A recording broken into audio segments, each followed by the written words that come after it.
முதல்ல உங்கள் எல்லாருக்கும் வணக்கம். ஏற்கனவே ஒன்றிய அரசினுடைய நிதிநிலை அறிக்கையை ஒட்டி ஒரு நீண்ட அறிக்கை கொடுத்துருக்குறேன். அதை ஒட்டி ஒரு ஒரு முக்கிய முடிவு ஒன்று எடுத்திருக்கேன். நான் அதுக்காக தான் இன்றைக்கி உங்களை பார்க்க வந்துட்டுருக்கேன். இன்றைய நிதியமைச்சர் நிர்மலா சீதாராமன் அவர்கள் இன்றைக்கு தாக்கல் செஞ்சிருக்கக்கூடிய நிதிநிலை அறிக்கை மிகப்பெரிய ஏமாற்றத்தை அளிச்சிருக்கு. 3வது முறையும் வாக்களித்த மக்களுக்கு இந்த பாஜக கூட்டணி அரசு எந்த நன்மையும் செய்ய தயாராக இல்லை என்பதை இந்த நிதிநிலை அறிக்கை தெளிவாக காட்டுது. நிதிநிலை அறிக்கையில் தமிழ்நாட்டுக்குன்னு என்னென்ன திட்டங்கள் அறிவிக்கணும்னு 2 நாளைக்கு முன்னாடி நான் ட்விட்டரில் வெளியிட்டிருந்தேன். அதை நீங்கள் பார்த்துருப்பீங்க, நீங்களும் வெளியிட்டிருக்கீங்க. பல கோரிக்கைகளை அதில் எடுத்து வச்சேன். இந்த நிதிநிலை அறிக்கையில் அதெல்லாம் இடம்பெறணும், எதிர்பார்க்குமாங்க அப்படின்னு சொல்லி. 3 ஆண்டுகளாக விடுவிக்கப்படாமல் இருக்கக்கூடிய சென்னை மெட்ரோ ரயில் திட்டத்துக்கான நிதியை விடுவிக்கணும். கோவை மற்றும் மதுரை மெட்ரோ ரயில் திட்டங்களுக்கான ஒப்புதலை விரைந்து வழங்கணும். தமிழ்நாட்டில் ஏற்கனவே அறிவிச்சிருக்கக்கூடிய ரயில்வே திட்டங்களை விரைந்து செயல்படுத்த நிதி ஒதுக்கீடு செய்யணும். தாம்பரம் செங்கல்பட்டு இடையே மேம்பால விரைவு சாலை திட்டத்துக்கான ஒப்புதலை வழங்கணும். இப்படின்னு சில கோரிக்கைகளை நான் எடுத்து வச்சுருந்தேன். ஆனால் எதையுமே நிதியமைச்சர் நிர்மலா சீதாராமன் இந்த பட்ஜெட்டில் அறிவிக்கலை, ஒன்றிய பட்ஜெட்டில் அறிவிக்கலை. மைனாரிட்டி பாஜகவை மெஜாரிட்டி பாஜகவை ஆக்கின ஒரு சில மாநில கட்சிகளை திருப்திப்படுத்துகிற வகையில் ஒரு சில மாநிலங்களுக்கு மட்டும் சில திட்டங்களை அறிவிச்சிருக்கிறாங்களே தவிர அதையும் நிறைவேற்றுவாங்களாங்கிறது சந்தேகம்தான் என்னை பொறுத்த வரைக்கும். எப்படி தமிழ்நாட்டுக்கு மெட்ரோ ரயில் திட்டம்னு அறிவிச்சுட்டு நிதி ஒதுக்காமல் இன்றைக்கி வரைக்கும் ஏமாற்றிட்டு இருக்காங்களோ, அதே மாதிரி அந்த மாநிலங்களுக்கும் எதிர்காலத்தில் நடக்காது என்பதற்கு எந்த உத்தரவாதமும் கிடையாது. தமிழ்நாடு 2 மிகப்பெரிய பேரிடரை சந்திச்சுது, உங்களுக்கெல்லாம் தெரியும். 37,000 கோடி ரூபாய் வரை இழப்பீடு கேட்டிருந்தோம், தொடர்ந்து வலியுறுத்தி கேட்டுக்கிட்டே இருந்தோம். ஆனால் இதுவரை 276 கோடி ரூபாய் தான் கொடுத்துருக்குறாங்க. அது சட்டப்படி வர வேண்டிய தொகை. அது இதில் என்ன வேடிக்கைன்னா, 2 மூத்த ஒன்றிய அமைச்சர்கள், பாதுகாப்புத்துறை அமைச்சர், நிதியமைச்சர் 2 பேர் நேரடியாக பார்த்துட்டு வர போனாங்க. இதுதான் தமிழ்நாட்டு மக்களை பாஜக மதிக்குதா அப்படிங்கிறது தான் என்னுடைய கேள்வி.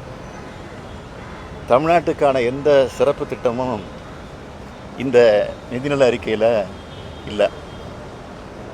நம்மளோட கோரிக்கைகள் எதுவுமே இதில் நிறைவேற்றப்படலை. புதிய ரயில்வே திட்டங்களும் அறிவிக்கப்படலை.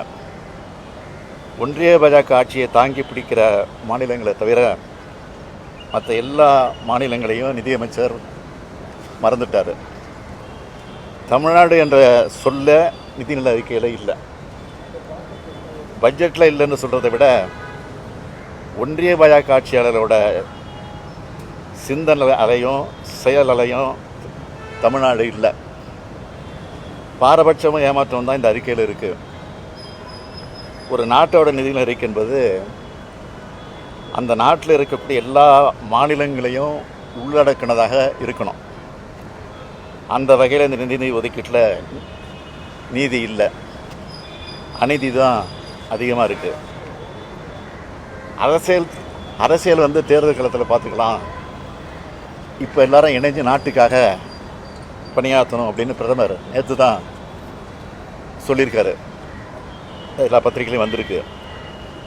ஆனால் நேற்று அவர் சொன்னதுக்கு எதிராக இன்றைக்கி அவருடைய அரசினுடைய நிதிநிலை அறிக்கை அமைஞ்சிருக்கு.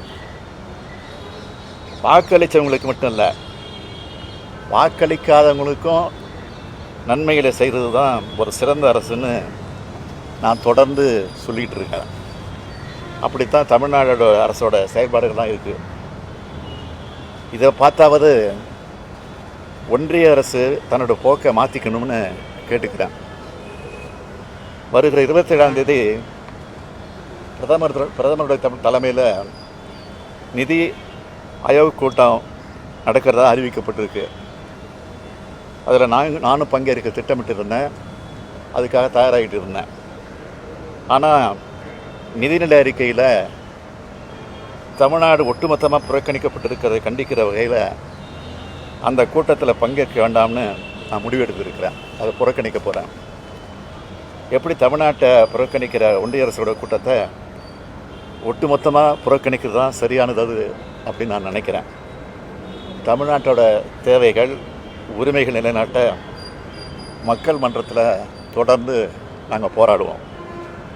நாளைய தினம் நம்முடைய எம்பிக்கள்லாம் டெல்லியில் போராட்டம் நடத்த போகிறாங்க அப்படின்னு செய்தி வந்திருக்கு. அதுக்கு நாங்கள் அனுமதியும் கொடுத்துருக்கோம். 40க்கு 40 வெற்றி தான் தமிழ்நாடு புறக்கணிக்கப்படுவதற்கான காரணம்னு நினைக்கிறீங்க? தமிழ்நாட்டு மக்கள் மேலே அவ்வளோ ஆத்திரத்தில் இருக்காங்க. சொல்லியிருந்தாரு பிரதமர். தமிழ்நாடு மட்டும் சொன்னார், திருக்குறளும் பிடிக்கும்னு சொன்னார். திருக்குறள் கூட ஒரு வார்த்தை கிடையாது. தமிழ்நாடுங்கிற ஒரு வார்த்தை கிடையாது பட்ஜெட்டில்.